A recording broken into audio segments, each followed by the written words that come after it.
विकास और लोक जनन के क्षेत्र में काम किया। आप राजनीति, मीडिया और विज्ञान पर टेलीविजन डिबेट्स में अक्सर बोलते दिखाई देते हैं। आपके कॉलम कई पत्रिकाओं में प्रकाशित होते हैं। आप स्वराज के सलाहकार संपादक भी हैं। 5 जनवरी के बाद भारत की अष्टयाम में आपका बहुत बहुत स्वागत है। और आनंद जी के साथ इस चर्चा को आगे बढ़ाएंगे वरिष्ठ पत्रकार अनुराग पुनेठा। और आनंद जी, वैसे हम तो आपको डिबेट्स में सुनते हैं, लेकिन आज थोड़ा विज्ञान पे भी बात करेंगे जो मेन आपकी स्ट्रीम है, लेकिन राजनीति पे भी चर्चा होगी। नहीं, एक्चुअली ये हुआ हमारे बीच में मैच फिक्स हो गया है। हमने कहा कि टेस्ट मैच की बात हो और एक ऐसा बल्लेबाज हो जो T20 स्टाइल में खेलता हो, तो फिर ये मिक्स एंड मैच होगा। तो हमने और आनंद जी ने थोड़ी सी सेटिंग कर ली, क्योंकि जनता का भी ख्याल रखना है। परमाणु की बात करेंगे, मेडिसिन की बात करेंगे, भारत ने 1948 में जो एक कदम बढ़ाया था वो कितना प्रासंगिक है, आज क्या स्थिति है, सब पर हम बात करेंगे, लेकिन जनता की भावना का भी ख्याल रखना है। मैं थोड़ा कंफ्यूज था जब मुझसे कहा गया कि आनंद रंगनाथन के साथ आपको बातचीत करनी है। You are a scientist, you are an author, you are a fierce and very logical debater. हम आपकी पहचान तो इसी तौर पे जानते हैं। जो लोग आमतौर पर टीवी देखते हैं वो आनंद रंगनाथन को बड़ी इंसाइसिव, हिस्टोरिकली करेक्ट डिबेट्स और जो एक नरेटिव है उसके साथ में, उसमें एक विट होता है, एक ह्यूमर भी होता है। वो अपने आप में एक पहचान है। तो मैं आपको संबोधित क्या करूँगा, साइंटिस्ट, ऑथर या फिर एक डिबेटर? हु इज आनंद रंगनाथन? एक आम आदमी, लेकिन अब वो यह आम आदमी का एक्चुअली रेपुटेशन इतनी खराब हो गई पिछले 11 सालों से। जो अपने आप को आम आदमी कह रहा था वो 12 लाख के कमोड पे बैठा हुआ था। तो आप मुझे और सेकंड थॉट्स आम आदमी ना कहें, सिर्फ आनंद रंगनाथन ही कहिए। चलिए, आप चूंकि हम बात कर रहे हैं उसकी कि भारत में पिछले कुछ समय से बात होने लगी है विकसित भारत की। हमने चूंकि इसके एक प्रमाइसिस रखा था कि 1948 में कुछ इंस्टीट्यूशंस आए और वो बढ़े, लेकिन आज हम बात वाकई में विकसित भारत की करते हैं, सरकार विकसित भारत की करती है। कैसे देखते हैं आप पिछले 10 सालों की इस भारत की जर्नी को, in terms of narrative, in terms of assertion, in terms of debunking the kind of narrative which was being built by some Westerners or some Western interest people? आप उस पूरे नैरेटिव को कैसे देखते हैं और विकसित भारत के इस कॉन्सेप्ट को आप कैसा पाते हैं? पहले तो thank you so much Anurag ji and Panchjanya ने जिन्होंने मुझे अपॉर्चुनिटी दी, तेज जी, प्रफुल्ल जी। और मुझे लगता है मामा आधा क्राउड तो मामा जी ले गए अपने साथ। लेकिन इस देश में कुछ लोगों को चाचा से प्यार है, मुझे मामा जी से प्यार है। So I don't know, but thank you so much ये अपॉर्चुनिटी। और आपने बहुत ही अहम सवाल पूछा और मेरा शुरू से ये था कि there is no doubt, sorry मैं थोड़ा हिंदी और इंग्लिश में भी बोला, देयर इज नो डाउट कि हमने 1947 के बाद ज़रूरत भी थी और बहुत important scientific and otherwise institutions बनाए, नेशन बिल्डिंग की ज़रूरत थी। ऑफ कोर्स वो अलग बात है कि जो जिस पेस से हमें प्रोग्रेस करनी चाहिए थी, हमने रास्ता ही अलग चुना। हमने दोस्त सोवियत यूनियन चुना, हमने जो पहलदारी करी वो चाइना की करी, चीन को भाई बनाया और इनफैक्ट यहाँ तक कि अपना सिक्योरिटी काउंसिल सीट छोड़ के चीन के सिक्योरिटी काउंसिल सीट की एडवोकेसी करी, जिस रीज़न से doctor Ambedkar resign from the cabinet. खैर वो तो हिस्ट्री। हमने एक गलत रास्ता चुन लिया जिससे हमारी पेस जो कि 10 टाइम्स 15 टाइम्स हो सकती थी वो नहीं हुई, लेकिन हमारी डायरेक्शन ठीक थी। उस डायरेक्शन में अनुराग जी हमने कुछ स्टेप्स उठाए जिनका फ़ायदा हमें अभी भी मिल रहा है। जैसा कि मैंने कहा, वो अलग बात है कि हमने 5 IITs खोले शुरू में, जो 50 साल तक 5 ही थे, अब आई थिंक 20 हैं, 21 हैं पिछले 10 सालों में, 12 सालों में। तो हमें शुरू से ही वो देख लेना चाहिए। बहुत सारी चीज़ें हमने गलतियाँ, हमने पॉजिटिव्स थोड़े कम किए, नेगेटिव्स हमारे बहुत ज़्यादा थे। बट हर एक नेशन की एक आर्क होती है, उस पर हम चल पड़े। जो आपने सवाल पूछा है वो डायरेक्टली लिंक्ड है। अब मोदी जी ने भी आई थिंक पहला पॉडकास्ट दिया पिछले हफ्ते, उसमें उन्होंने काफ़ी टाइम डिवोट किया विकसित भारत 2047 को मैं विकसित भारत देखना चाहता हूँ। तो आई थिंक और इस सेशन का नाम भी उड़ान है, नींव और उड़ान। हम सब लोग ये समझ गए हैं और ये एश्योर्ड है कि Bharat is ready for take off. हम एक इन्फ्लेक्शन पॉइंट पे हैं और ये inflection point Anurag ji multi generational कभी कभी होता है, कभी कभी एक या दो जनरेशन को स्किप करके आता है। जब ये आता है तो हमें उसका एडवांटेज लेना चाहिए। हमारी बदकिस्मती ये रही है कि 70-75 सालों से ये 3-4 बार आया है, उसमें से मुश्किल से एक नहीं आधी बार हमने एडवांटेज ली है। इकोनॉमिक लिबरलाइजेशन की हमने एडवांटेज ली, इन्फ्लेक्शन पॉइंट था, उससे पहले कई बार आए, but we fail to take advantage. Either security reason से देख लीजिए, जियोपॉलिटिकल देख लीजिए, साइंटिफिक देख लीजिए, हर डिसिप्लिन में देख लीजिए। मैं as a citizen of this country who loves this country, all of us love this country, don't want us to miss this inflection. ये सर्टेन है कि ये इंडिया इन्फ्लेक्शन पॉइंट पे है। ये कैसे सर्टेन है, मैं आपको कुछ पैरामीटर्स बताता हूँ। यही नहीं कि पिछले 75 साल में हमने क्या प्रोग्रेस करी। अगर आप 3-4 पैरामीटर्स देख, यहाँ पे टाइम की कोई मतलब ऐसे तो 30 सेकंड्स मांगे तो नहीं पड़ेंगे, जैसे 30 सेकंड की भीख मुझे मांगनी पड़ती है 2 मिनट बाद में। पर आप मुझे तो हमने 30 मिनट दे दिया आपको। नहीं, पर आप जब भी आप चाहें प्लीज मुझे इंटरप्ट करके आप कर दीजिएगा। India, as I said, is on the right path, has been since 1975. It's the pace जिसकी मुझे प्रॉब्लम है। 1947 में हमारा लाइफ एक्सपेक्टेंसी 32 साल थी, 32, इमेजिन। आज 76 साल। लिटरेसी रेट 1947 में जब हमें आज़ादी मिली 12% था, आज 86% है। पावर्टी रेट 76% था, आज 4.5% है। और सबसे ट्रबलिंग इन्फेंट मॉर्टेलिटी रेट अगर आप देखें 1947 में तो 160 था। मतलब 1000 बच्चे पैदा होते थे, उसमें से एक साल तक 160 बच्चे देख नहीं पाते थे। आज वो 24 है। कुछ स्टेट्स में वो यूरोपियन कंट्रीज के बराबर IMR है, 6 और 7 है केरला में और प्रोग्रेस हुई। और आपने पिछले 10 साल की बात करी तो आई थिंक स्टनिंग प्रोग्रेस हुई है। अगर आप देखें हमारा GDP पर कैपिटा 2014 में $1500 था, आज $2600 है। हमारा फॉरेन एक्सचेंज रिजर्व्स 2014 में $300 बिलियन था डॉलर्स, आज $705 बिलियन डॉलर्स। बहुत सारे ऐसे हैं। अगर आप मल्टी डायमेंशनल पॉवर्टी देखें, जो कि आज एक्सेप्टेबल मैट्रिक्स है पॉवर्टी डिफाइन करने का किसी भी देश में, 2014 में 29% of Indian population was multi dimensionally poor, आज 11%। पिछले 10 साल में हमने 250 मिलियन इंडियंस को मल्टी डायमेंशनल पॉवर्टी से ऊपर निकाला। 250 million, more than the population of Brazil. लोग ये आंकड़े समझ नहीं पाते कि पिछले 10 साल में हुआ क्या है। और अगर आप इंफ्रास्ट्रक्चर की बात करें, 5 सिटीज में मेट्रोज थी, आज 20 सिटी में है। 74 एयरपोर्ट थे, आज 148 एयरपोर्ट्स हैं। 21,000 किलोमीटर रेलवे लाइन इलेक्ट्रीफाइड थी, यहाँ 63,000 है। 10 साल से पहले 60 साल में जितनी हाईवे लेंथ बनाई थी, पिछले 10 साल में हमने वो आधी लेंथ बना दी। तभी मैं नितिन गडकरी जी को ह्यूमन नहीं मानता, एलियन है। कोई एलियन ही उस स्पेस से जा सकता है।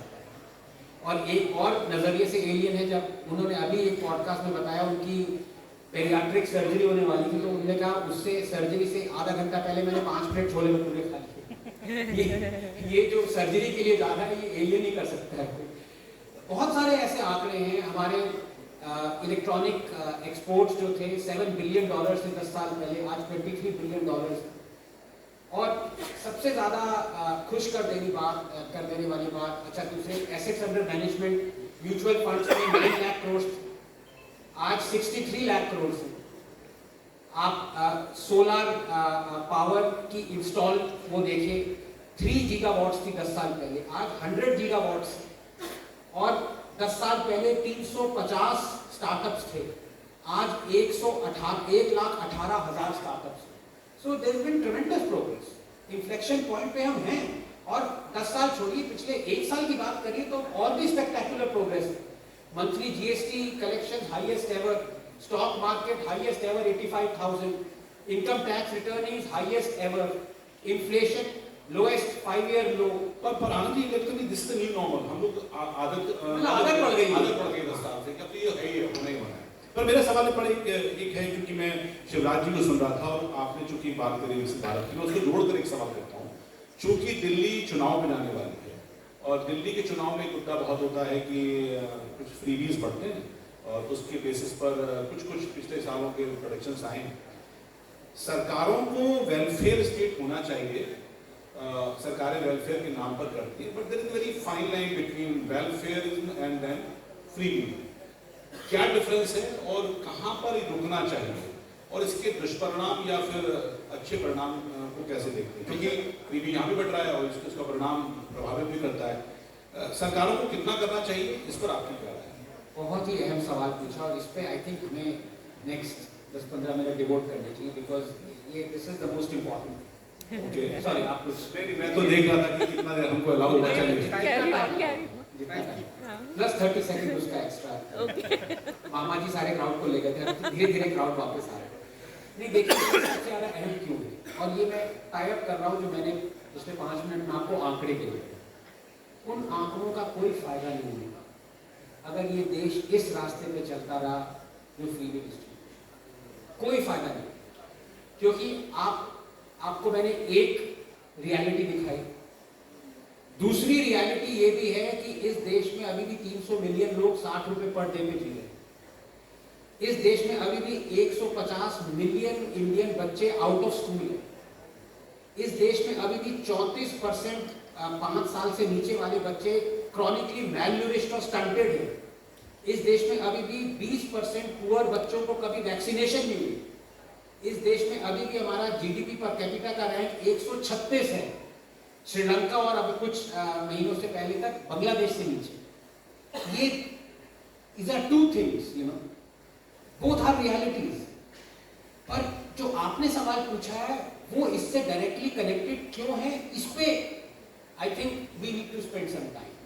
अगर हमने ये लाइन डिमार्केट नहीं करी कि फ्रीबी क्या है और वेलफेयर क्या है, I am afraid we are looking down a hole जिससे इंडिया का एस्केप मतलब मुश्किल ही नहीं नामुमकिन है। मैं ऐसा क्यों कह रहा हूँ? मैं इसलिए कह रहा हूँ कि I am for a welfare state. India must be a welfare. अगर इंडिया वेलफेयर स्टेट ना हो तो tense hundreds of millions of Indians would be wiped out. Nobody wants an island of prosperity in an ocean of misery. हम ये नहीं चाहते कि हमारा जीडीपी पर कैपिटा जो कि अभी $2,600 है वो $50,000 हो, लेकिन सिर्फ एक गेटेड कम्युनिटी का $50,000 हो। हम चाहते हैं पूरे देश का हो।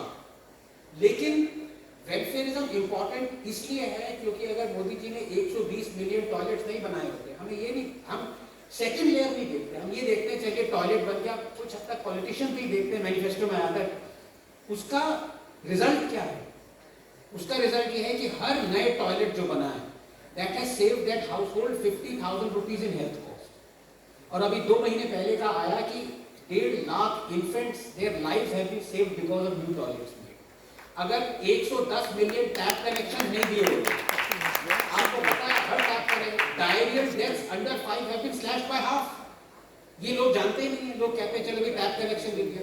आपको पता है 100 मिलियन गैस कनेक्शन जो उज्ज्वला के दिए हैं, एवरी ईयर 1.5 लाख लोगों की जिंदगी बच रही है इससे, their lives are being saved because it was not some disease that was the biggest cause for infant mortality, it was household pollution. वो फूक फूक के जो चूल्हा बनता था उससे बच्चे मरते थे। ये लोग सेकंड लेयर पे जाते नहीं। सो वेलफेयरिज्म इज एब्सोल्युटली इंपॉर्टेंट। आप मुद्रा लोन्स ले लीजिए, आप जनधन अकाउंट ले लीजिए, और इंडिया की अभी तक इंडिपेंडेंस के बाद ग्रेटेस्ट अचीवमेंट जो मैं मानता हूँ वो लोग काउंट ही नहीं करते welfare. To vaccinate 1 billion Indians twice over within a year, our greatest achievement covid. Welfarism important है। अगर वेलफेयरिज्म ना हो तो ये देश चल नहीं सकता, बढ़ नहीं सकता। लेकिन welfarism is important only, is possible only in a capitalist state. Socialist state जो है वो सोशलिज्म को सस्टेन नहीं कर सकता। ये पता कब चले? अगर हम डिमार्केट करें कि फ्रीबी क्या है, वेलफेयरिज्म क्या है। ये कौन करेगा? ये हमें करना है, क्योंकि ये कोई पॉलिटिशियन नहीं करेगा। For every politician every freebieism is welfarism. वो क्यों करेगा? उसके लिए तो हर फ्रीबी को कह रहा है ये तो मैं वेलफेयर कर रहा हूँ, लोगों का भला कर रहा हूँ।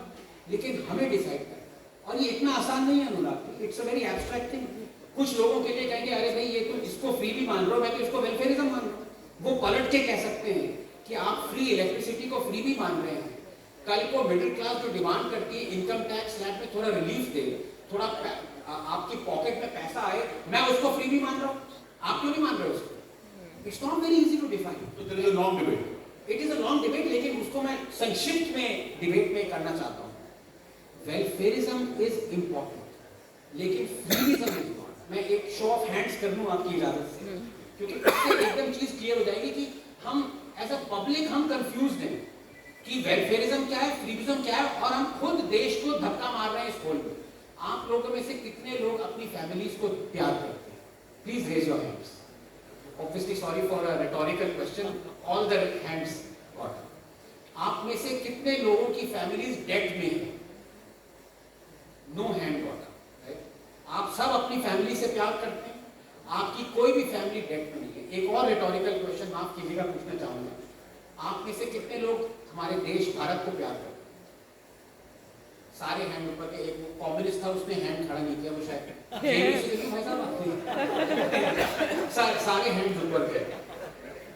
आप में से सब लोग अपनी फैमिलीज को प्यार करते हैं, आपकी कोई फैमिली बैंकरप्ट नहीं है, डेट में नहीं है, आप में से सब लोग देश को प्यार करते हैं। फिर आप ये कैसे कंफर्टेबल है कि आपका देश 260 लाख करोड़ की डेट में है?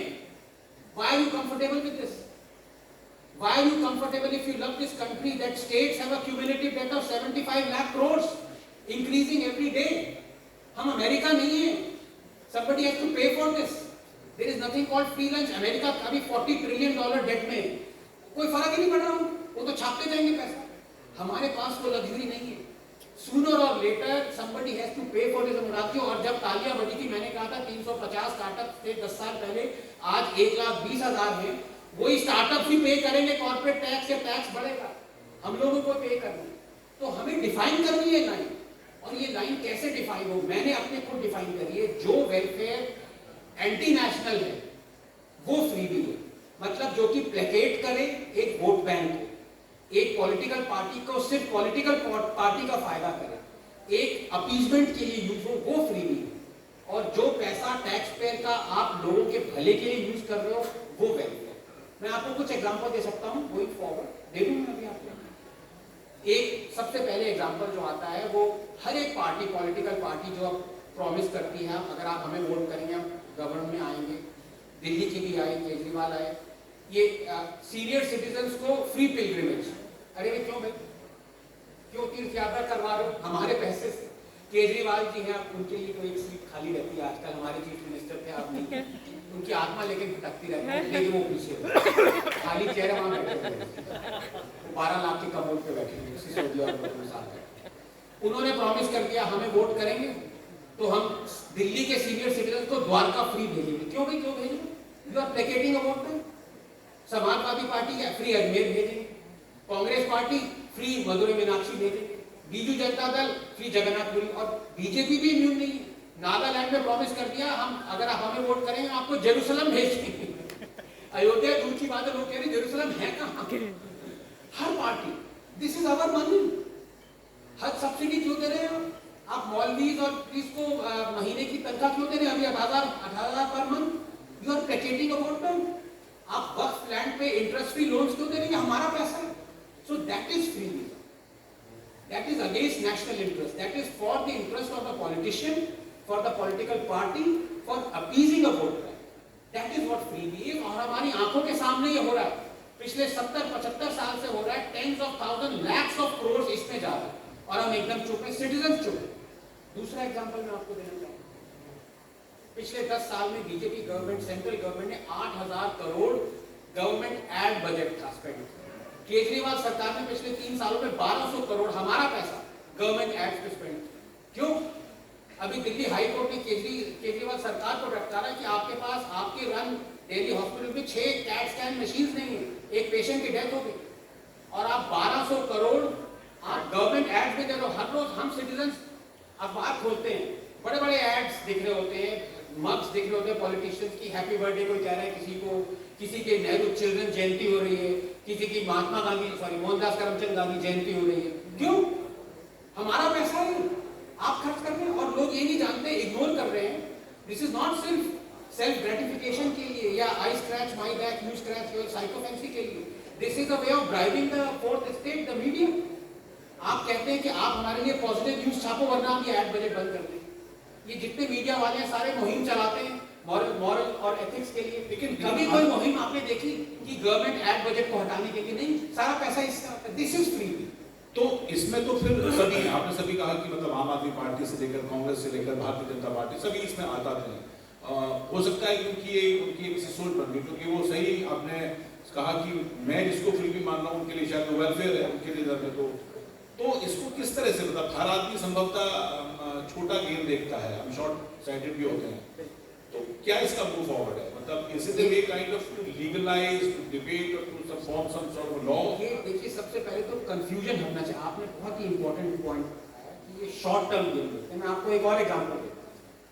2005 में reputed economist doctor Manmohan Singh, जो कि थे late doctor Manmohan Singh, doctor Montek Walia, उन्होंने कहा 2005 में कि देखिए ये देश जिस तरह की हम पेंशन डिस्ट्रीब्यूट कर रहे हैं ये नहीं चल सकता, we will go bankrupt. So they devised the new pension system और एनपीएस, जिसमें थोड़ा 10% जो कंट्रीब्यूशन गवर्नमेंट का है, 14% एम्प्लॉय का है जो रिटायर्ड हो गया, as opposed to the what is now the old pension scheme, जहां पे 50% of the last drawn salary था और टैक्स फ्री।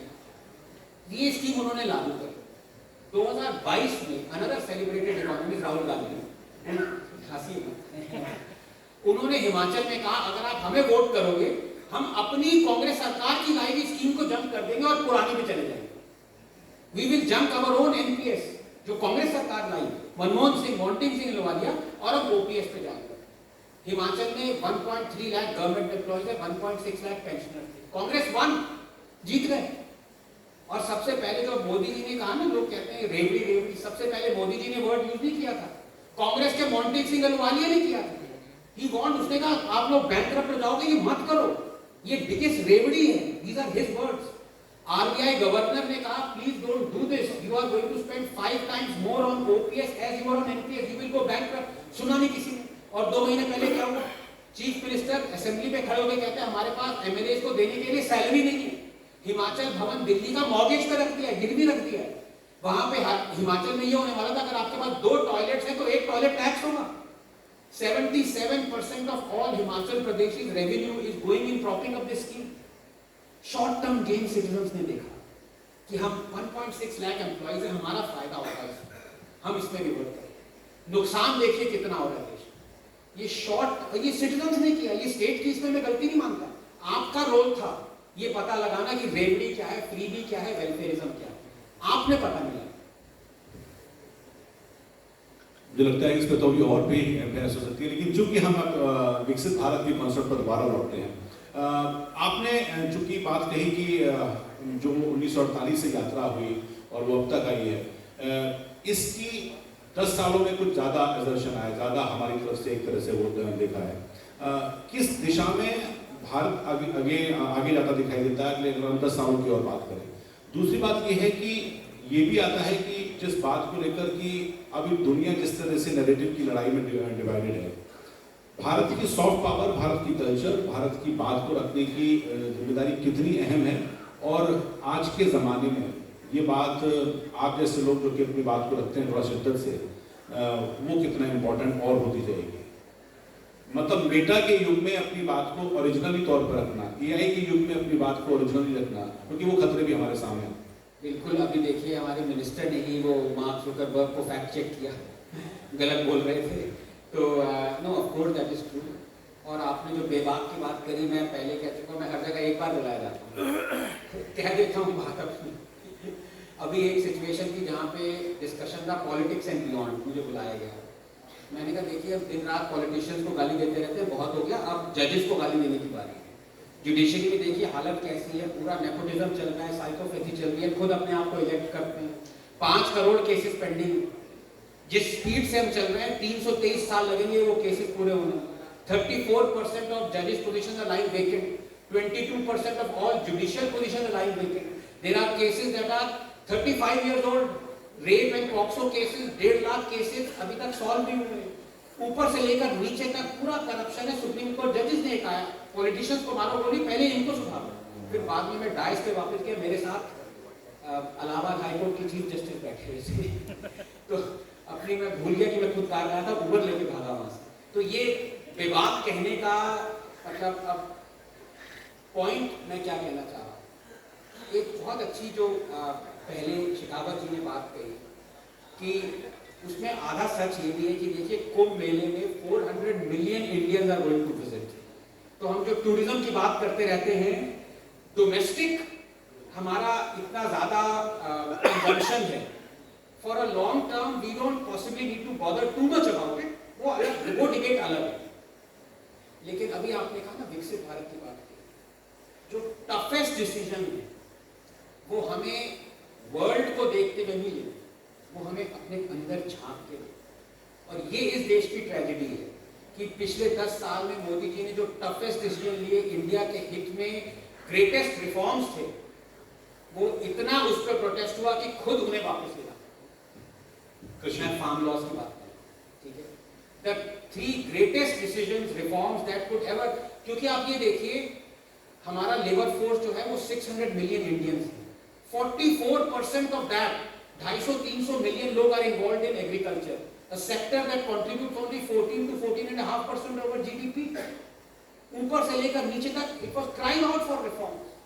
एक एक आंकड़ा आप अगर आप देखें, वो रिफॉर्म्स ये 3 लाते और ये तीनों ऑपोजिशन के मैनिफेस्टो में थे, वर्बटिम तीनों रिफॉर्म्स। हालांकि एक रिफॉर्म था कॉन्ट्रैक्ट फार्मिंग, वो तो कांग्रेस ने अपने स्टेट में लागू कर दिया था, कॉन्ट्रैक्ट फार्मिंग एक्ट। ये सेम जो अडानी अंबानी चिल्लाते रहते हैं, Amarinder Singh was paying 3000 crore to Adani Ambani for contract farming, लेकिन जब मोदी जी लाए तो पूरा all hell broke loose, but वो झुके, यू नो। सो ट्रेजेडी ये नहीं है कि हम वर्ल्ड के विज़िबली, हम वर्ल्ड के लिए इंडिया की पोजीशन क्या देखते हैं, ट्रेजेडी ये है कि हम अपने अंदर झांक के are we bold enough to take those reforms and then hold on to them. अगर हम वो नहीं करेंगे तो 2047 नहीं 2097 की विंडो भी हम मिस कर सकते हैं। तो फिर इसका मतलब अगर करेंगे तो यही वाली बात है कि जब हम देश में कुछ रिफॉर्म्स लागू हो रहे हैं, मुझे स्ट्रक्चरल रिफॉर्म्स कहते हैं, वन नेशन वन इलेक्शन की बात अभी हो रही है, कुछ इससे पहले लिए गए हैं, ये भी कितना और जरूरी है और इसकी पॉसिबिलिटी आप कितना देखते हैं? देखिए, वन नेशन वन इलेक्शन पे जो प्रोटेस्ट हुआ, कांग्रेस ने प्रोटेस्ट किया एंटी फेडरल, एंटी कॉन्स्टिट्यूशन, तो एक तरह से ये चाचा नेहरू को ही गाली दे रहे थे, क्योंकि नेहरू जी के अंदर 15 साल तक तो ये चल रहा था, इंदिरा गांधी के अंदर भी चला, करुणानिधि डीएम के गाली दे रहा है, Karunanidhi was the strongest advocate of this. तो वही होता है ना, मोदी हेट्रेड में जो रिफॉर्म इस देश को चाहिए, जो ये लाता है रिफॉर्म, वो कहते हैं कि ये गलत है। तो एक तरह से एक चीज हम लोगों को समझनी होगी कि ऑपोजिशन नहीं है हमारे लिए, नहीं लड़ रहा ऑपोजिशन इस देश के लिए नहीं लड़ रहा, हम में से ही लोगों को ये अवेयर होकर लड़ना पड़ेगा। We only have to decide what is good for the country and force this government. और उसमें सबसे अहम रोल मैं कहूँगा, हमसे ज्यादा रोल तो आरएसएस का, क्योंकि मैंने ठान लिया है कि अब मुझे पता चल गया, एक ही बार बुलाऊंगा तो जो मन में वो कह भी देता हूँ। और रतन जी भी हैं मेरे बहुत अच्छे मित्र। ये आरएसएस की मुझे वीकनेस दिखाई दे रही है। RSS should be much stronger. RSS should have said देश हित में जो आपने रिफॉर्म लिए अड़ी रही है उस पर, why did you go back? Otherwise देखिए, आदमी अपनी वीकनेस और अपनी डिसीजन को हमेशा रैशनलाइज कर लेता है। आपकी हर गलती आप रैशनलाइज कर सकते हैं एज अ मास्टर स्ट्रोक और एज दिस की नहीं अभी टाइम नहीं था, ये था, हर गलती रैशनलाइज कर सकते हैं। लेकिन जो सच है वो सच है। RSS has to play a much stronger role because Congress has no umbrella to tell what is left, what is right, what is wrong. It only has the party, dynasty. BJP has an umbrella. That role, that umbrella is the RSS. It must be much stronger than what it is now. It must advocate for something. That अगर आपने ये reform किया है, आप इस पे अडिग रहिए। पर आपको लगता नहीं ये आरएसएस विपिंग जो एक पैंडोरा बॉक्स है, हम ये तो मानते हैं कि सरकार ने बहुत अच्छा किया, संगठन ने बहुत अच्छा किया, लेकिन अब हमारे हिसाब से नहीं होगा तो आरएसएस ठीक नहीं कर रहा है। मतलब एक स्ट्रेटेजिक मूवमेंट भी तो हो सकता है, अगर 2 कदम आगे तो 1 कदम पीछे हो सकता है कि उनकी अपनी सोच हो कि अभी हमें नहीं करना है, बाद में करना है। बहुत से इश्यूज पे ऐसी बात, वही जैसा मैंने कहा, रैशनलाइज कर लिए, गलती रैशनलाइज कर ली। भाई आपके पास एक सेक्टर है जहाँ पे 300 मिलियन लोग इन्वॉल्व हैं, वो सेक्टर आपको सिर्फ 14% जीडीपी पे कंट्रीब्यूट कर रहा है। उस सेक्टर में पिछले 10 सालों में 120 20,000 farmers have committed suicide. 81% of farmers and cropland is not insured. उस सेक्टर में अगर आप देखें, हम ऐसी फसलें उगा रहे हैं जहाँ पे हमारा water availability per capita has reduced by 50%. हमारी सिचुएशन ऐसी है कि 3,200 billion cubic feet of Godavari river goes into the ocean as waste, जबकि तमिलनाडु की water requirement is only 1,800 billion cubic feet. क्या क्या सुनाऊं मैं आपको? सबसे ज्यादा रिफॉर्म इसमें चाहिए थे. तो ये कहना कि इसको हम टाल देते हैं, वक्त नहीं है, वक्त इसका 50 साल पहले था जो चला गया. और अभी तो मैं एमएसपी पे आया भी नहीं हूं, जो कि सबसे बड़ी फ्रीबी है. Mother of all freebies is MSP. You know, हमारा production 320 million ton of food grains है. हमारी स्टोरेज कैपेसिटी 145 मिलियन है. आधा तो हम स्टोर नहीं कर पा रहे हैं, लेकिन फिर भी हम पॉलिटिशियंस वोट बैंक को प्लेकेट करने के लिए प्रोक्योर करते जा रहे हैं. हमारा जो बफर लिमिट मैक्सिमम है 41 मिलियन टन है, जो कि हवर्स अराउंड 23 मिलियन टन. 2 साल पहले 100 मिलियन टन था हमारे पास अनाज. When COVID struck, we could not distribute 8 million tons was technically unedible. हमें यूक्रेन और रशिया से इंपोर्ट करना पड़ा देश के लिए. इतनी प्रॉब्लम्स हैं गुजरात से. तो ये कहना कि हो सकता है अभी इस रिफॉर्म का वक्त ना आया, और ये मेरी राय में ये ठीक नहीं है. You need a strong voice on top of BJP to say this is what you took the right decision, stand by it, stick by it. इस पर तो ये आरोप लग रहे हैं कि आप टोटलिटेरियन गवर्नमेंट हो रहे हैं, आप डिक्टेटर हो रहे हैं, संविधान को बदल रहे हैं. आप और स्ट्रॉन्ग करेंगे तो पता नहीं क्या क्या आरोप लगेंगे. मैं फिर 48 पे जा रहा हूँ. एक नैरेटिव और चलता है, उस पर आपकी राय. 48 में जो इंस्टीट्यूशन बने थे उसमें एक हमको बताया जाता, देखिए हमारे उस समय के प्रधानमंत्री ने बड़े अच्छे स्टेप किए, लिहाजा ऐसे बने. उस डिबेट से हटकर इंस्टीट्यूशंस की महिमा, इंस्टीट्यूशन की ग्रोथ को आप कैसे देखते हैं? क्या वो ठीक थे? क्या वो ब्यूरोक्रेसी के शिकार हुए, या फिर उसकी नजरिया, आपकी नजर में उसका कुछ और दूसरा? देखिए, बहुत अहम सवाल पूछा है. मेरा ये मानना है वैज्ञानिक की तरह से कि history is not science and science is not history. जो डेवलपमेंट होता है वो सैंक्शन बिल्डिंग्स पे नहीं होता है. वो जो उसके अंदर लोग काम कर रहे हैं, नए आइडियाज आते हैं, उससे होता है. Science, the bedrock of science is not a sanction beautiful building. The bedrock of science is new ideas. तो ये आपने हर बार देखा होगा, अभी भी आप आगे देखेंगे, जब भी इंडिया इसरो या कुछ डेवलपमेंट करता है, मार्स पे गए, चंद्रयान हुआ, सबसे पहले अरे नेहरू ने ये करवा दिया, नेहरू की वजह से हो रहा है. मतलब ये आर्बिट चीज आ रहा है. क्यों? It's got nothing to do with past people. अब ऐसे तो आप फिर मून लैंडिंग जो हुई थी नासा की, तो you should credit Hitler for it, because जो rocket father of rocket technology was von Braun. He was the father of the V2 technology जो हिटलर भेज रहा था. rockets was bombing the London East End was von Braun. और war के बाद von Braun was snatched away by the Americans. So the NASA technology Apollo is credit to Hitler. क्या आप Hitler को क्रेडिट करेंगे? मतलब पास्ट में science नहीं, doesn't live. It lives in the present, and more importantly it takes care of the future. इसमें मैं इस गवर्नमेंट को जितनी दाद दी जाए उतनी कम. एक ये भी रीजन हो सकता है कि जो स्पेस डिपार्टमेंट है वो मोदी जी के अंडर आता है. तो काफी सारे बायोलॉजिस्ट वगैरह जो बैठे हैं वो कहते हैं किसी तरह से एक ऐसा एंगल लाता हूँ कि बायोलॉजी को स्पेस से जोड़ देता हूँ, थोड़ा पैसा मिलता है. On a lighter note, but there has been tremendous progress in terms of space research, in terms of startups that will look at India's position as far as the future is concerned. अब कई लोग कहें कि चंद्रयान की क्या जरूरत है, चंद्रयान की क्या जरूरत है. आप ये नहीं जानते कि एनर्जी सोर्स जो हीलियम-3 है, मतलब वो अलग टॉपिक्स हो गए. लेकिन जो आपका वो था कि 48 में were we right to concentrate on that? Yes, of course we were. But are we right now as a political party decides कि forever live in the past कि अरे जो उन्होंने किया वो महान था? Totally wrong and totally antithetical to how science must progress. Okay. तो हम अभी जिस हिसाब से IITs बने हैं पिछले कुछ सालों में, जिस हिसाब से एम्स का है, वो ग्रोथ उस हिसाब से हम अपने को पीठ तब पाते हैं. लेकिन दुनिया की इकोनॉमी को देखते हुए are we in the right direction? Changing global scenario जो हो रहा है उसके हिसाब से अगले 4 साल कैसे हैं? 20 जनवरी नजदीक आ रही है, अमेरिका में ट्रंप भी आने वाले हैं, बहुत कुछ बदलेगा. ड्राइंग रूम के डिस्कशन अलग हैं, डिबेट के डिस्कशन अलग हैं. थोड़ा डर भी है, थोड़ी उम्मीदें भी हैं. भारत की जियोपॉलिटिकल जर्नी को आप आखिर में मेरा सवाल ये है कि कैसे देखते? नहीं, ये अगेन बहुत अहम सवाल है, लेकिन जैसे मैंने कहा कि जो टफेस्ट डिसीजंस हैं वो जो हमें लेनी है वो वर्ल्ड पे निर्भर नहीं है, वो direct bearing is the toughest decisions we need to take domestically. और उसमें आप ये बात जरा ध्यान से सुनिए, समझिए कि मोदी जी एक तरह से ना उन पे आशीर्वाद है, उन पे हाथ है, ऑपोजिशन का हाथ है।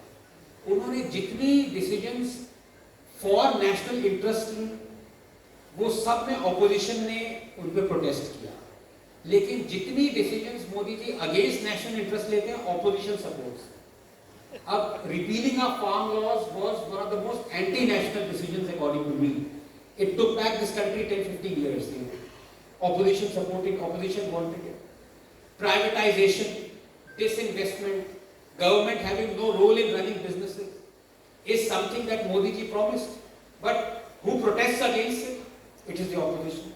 आप ऐसे लैंड रिफॉर्म, बहुत सारे डिसीजंस जो कि फॉर नेशनल इंटरेस्ट है वो ऑपोजिशन कहता है कि वो मत लो, तो मोदी जी कहते हैं ठीक है नहीं, मेरा क्या जा रहा है, मेरे को तो चाहिए कि प्रोटेस्ट ना हो। ये ट्रेजेडी है इस देश की। तभी मैंने कहा please do not bank on the opposition. Opposition is letting this country down and it is making this government more complacent because the government is very happy. But don't you think we have the propensity to look everything through the prism of politics? हम हर चीज को राजनीति की दृष्टि से देखते हैं और शायद ये समय भी हो गया। हो सकता है उसका प्रभाव नेताओं पर भी पड़ता हो, सरकार पर भी पड़ता हो, मोदी जी पर भी पड़ता हो। आखिरकार इलेक्शन भी तो जीतने हैं। बिल्कुल, इसका मैं आपको एक एग्जांपल देता हूँ। अब आप देखिए कि ये जो MSP था, जब राहुल गांधी ने कहा, बाय द वे ये रघुराम राजन जब RBI गवर्नर थे उन्होंने कहा था कि सबसे biggest reason for inflation is MSP, लेकिन जब ये राहुल गांधी के एडवाइजर बने तो एकदम चुप हो गए जब राहुल गांधी ने कहा कि हर क्रॉप पे आप MSP गारंटी करें। बीजेपी ने राइटली कहा, पागल हो गए, this is going to make this country bankrupt. Every year we have only 45 to 50 lakh crores to dispend, जो अभी निर्मला सीतारामन जी करने वाली है। 16 to 20 lakh crores will go into MSP, will go bankrupt. लेकिन फिर हरियाणा इलेक्शन आया, BJP promised every crop in Haryana MSP, and what happened? BJP won. तो politics हम आपने बिल्कुल जो कहा ना कि हमारी हर प्रिज्म एक पॉलिटिकल प्रिज्म बन गई है। एक और छोटा example, BJP rightly mocked Rahul Gandhi खटाखट स्कीम, हर किसी को, हर महिला को 1 लाख रुपए दे रहे कर रहे, लेकिन फिर महाराष्ट्र इलेक्शन बीजेपी ने कहा कि हर eligible women from age 21 to 60 will be given. अच्छा, प्रॉमिस नहीं किया क्योंकि वो सरकार थी, इंप्लीमेंट कर दिया 1500 rupees per month. It was costing the Maharashtra exchequer 50,000 rupees. Incumbent chief minister मैं इसको डबल कर दूंगा। Maharashtra is under a debt of 8 lakh crore. हम ये जानते नहीं है क्योंकि हमें लगता है कि नहीं भाई बीजेपी फ्री की रोल नहीं कर रहा। आप पंजाब में देखिए पिछले 1.5 साल में 1.5 लाख करोड़ एक्स्ट्रा डेट हो गई। ये हर चीज पॉलिटिकल प्रिज्म से देखेंगे तो we can not bank on politicians. Anurag ji, हमें डिसाइड करना है, लेकिन वही असमंजस आ गया ना, हम डिसाइड अपने जो आपने कहा शॉर्ट टर्म इंटरेस्ट पे करते हैं कि इसमें हमारा फायदा है, लेके निकल गए साइड से। मुझे लगता है कि अच्छा, अभी मैंने तो देखा था कि कहीं समय तो हम नहीं आया थे। कुछ मुझे लगता है कि आपसे शायद कुछ लोग अभी सवाल करना चाहेंगे। ये मैं just to open the debate, अगर हम ले सकते हैं आप? Okay, So my question is, if we blame the politician, can we have a mic? वहाँ if we blame the politician, then we are blaming ourselves, the Janta, because we vote them. Yes. So can we blame the bureaucrats? Because they run the country, we don't run. ये सबसे बड़ा misnomer ये है कि bureaucrats run the country. नहीं, politicians run the bureaucrats. I apologize if there are a lot of friends who are bureaucrats and अगर वो mind ना करें, लेकिन ये एकदम सच। जिस तरह से ये सिस्टम बना है, देखिए मेरी हमेशा ये रही है, मैं कभी भी जो कि ऑर्डर्स ले रहा है ना, मैं उसको ब्लेम नहीं करता। जो ऑर्डर्स दे रहा है मैं उसको ब्लेम करता। अगर कोई ऑनेस्ट ब्यूरोक्रेट होगा, आप कोई भी ऑनेस्ट ब्यूरोक्रेट, आप ये पता लगा लीजिए, टैबुलेट कर लीजिए, it's a very rough generalized thing, कितनी बार ट्रांसफर हुआ। एक थिंग का 47 times was transfer. Transferring is now almost as a badge of thing कि यार आप ऑनेस्ट हो कि नहीं हो। अगर आप ऑनेस्ट ब्यूरोक्रेट हो, अगर आप एक स्टेप ले रहे हो जो कि देश हित में, यू विल बी ट्रांसफर्ड। और आप एक ट्रांसफर सेल लोगे, 2 ट्रांसफर सेल लोगे, फिर आपकी फैमिली आएगी, उसके बच्चे का नया स्कूल कहीं दूर जा रहा है, sooner or later you will say यार देखो मैं थक गया, let me either not blindly listen to what my superior Neta is saying, या I will turn the other. So I don't blame the bureaucracy. ठीक है, मुझे लगता है बात नहीं हो रहा। चलिए आखिर में मेरा एक सवाल, ओके,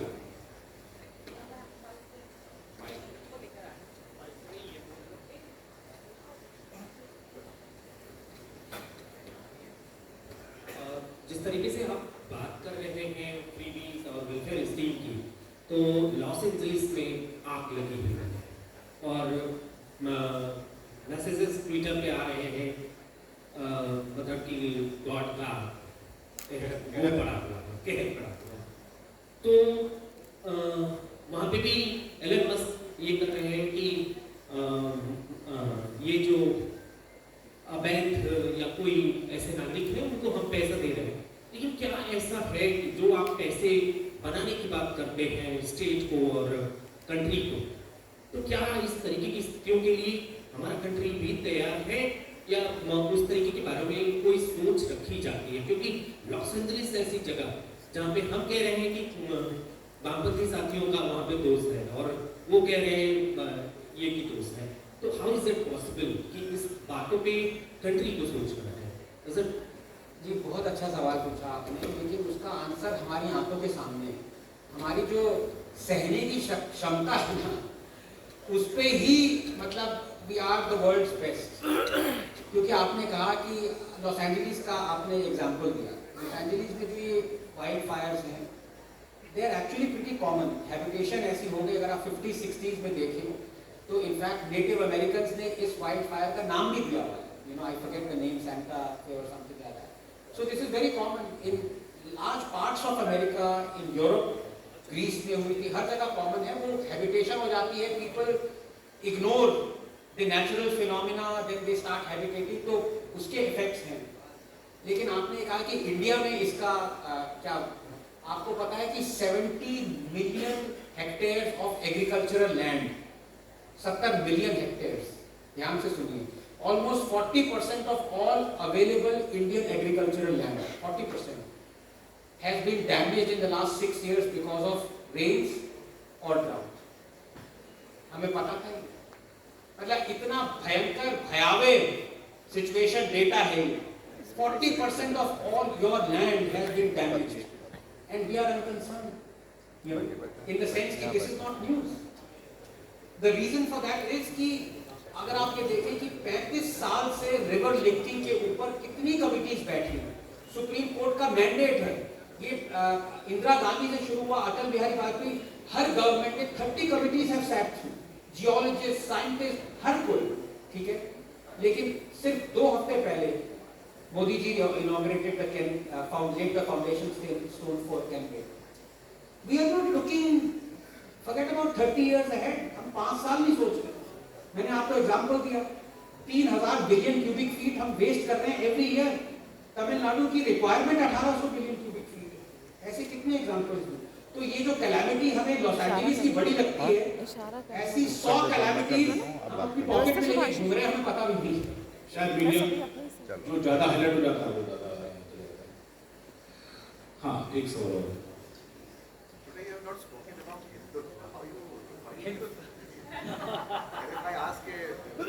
सवाल ही नहीं आया।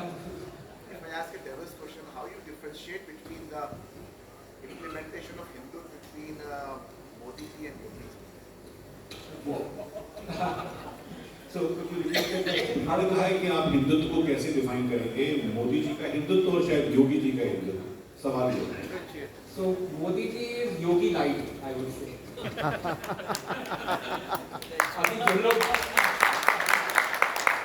अभी जो लोग मोदी को गाली देते रहते हैं उनसे मैं ये जेल में कहूँगा वेट करो, अभी योगी आ रहे हैं। एक बार नहीं 2 बार आ रहे हैं। नहीं, पर देखिए हिंदुत्व इज हिंदुइज्म। ये लोगों ने जानबूझ के ये लाइन डिवाइड कर दी। They basically they hate Hinduism, लेकिन ओपनली वो ये नहीं कहेंगे कि हिंदुइज्म इज क्रैप और हिंदूज को मारो, ये वो। तो उन्होंने ये लाइन क्रिएट करा कि हिंदुत्व को गाली दे सकते हो करके। सुप्रीम कोर्ट की जजमेंट है 1995 की, आप सर्वपल्ली राधाकृष्णन जी को पढ़िए, आप रामकृष्ण परमहंस को पढ़िए। Hindutva is a way of life, Hindutva is essence of Hinduism, there is no demarcation at all. ये country quote and quote plural है, सेक्युलर तो ये है, ये सिर्फ हिंदू टेम्पल्स को कंट्रोल किया हुआ, ये कैसा सेक्युलरिज्म है? ये कंट्री प्लूरल है बिकॉज ये कंट्री हिंदू है और हिंदुत्व है। मोदी जी की मुझे एक बात, योगी जी की बात बहुत अच्छी लगी। मैं किसी और रिलीजन के आदमी को उतनी ही रिस्पेक्ट दूंगा जितनी वो मेरे रिलीजन को रिस्पेक्ट देगा।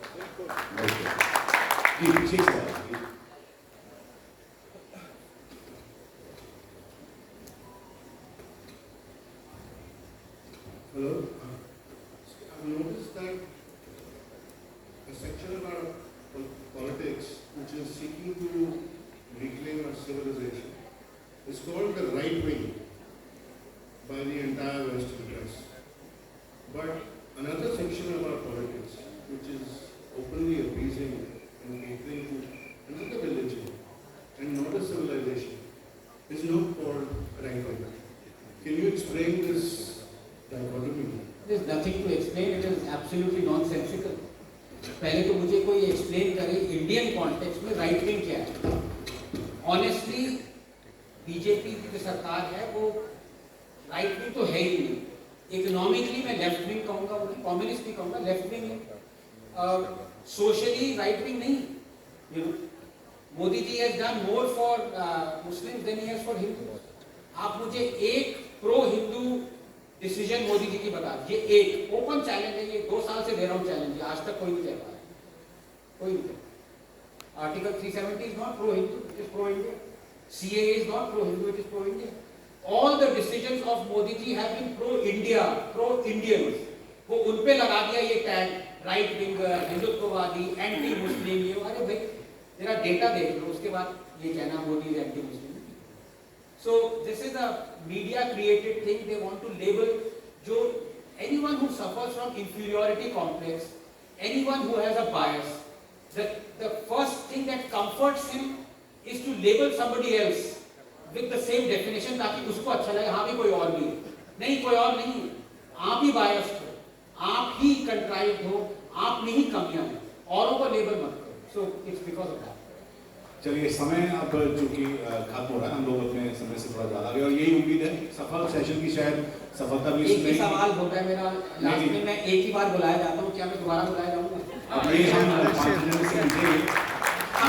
अभी सर्कल नहीं, मैं मॉडरेटर तो 2-3 और कंट्रोवर्शियल बात बोल दूँ मैं फिर।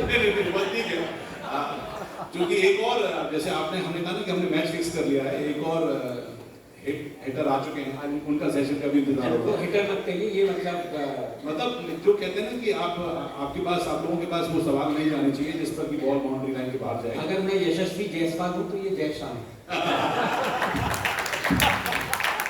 चलिए बहुत बहुत धन्यवाद इस सेशन के लिए, और खासकर फ्रीबी और जो वेलफेयरिज्म है उस पर थोड़ा लोगों को और ज्ञान देने के लिए। मुझे लगता है कि इम्पोर्टेंट ये है कि आजकल की इस दुनिया में जब हम नैरेटिव की बात करते हैं, समझने की बात करते हैं, तो आनंद रंगनाथन जैसे लोगों की इंपॉर्टेंस इसलिए क्योंकि आप डेटा के साथ आते हैं।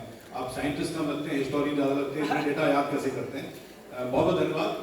आनंद के लिए आगे भी आपके लिए मंच खुला हुआ है, एक बार की बात नहीं है। Thank you so much. आपने कहा डेटा याद है, मैंने कहा any man who remembers his anniversaries will remember any आपको मैं कटघरे में नहीं डालना चाहूंगा। ठीक है, बहुत बहुत धन्यवाद। बहुत धन्यवाद आनंद जी।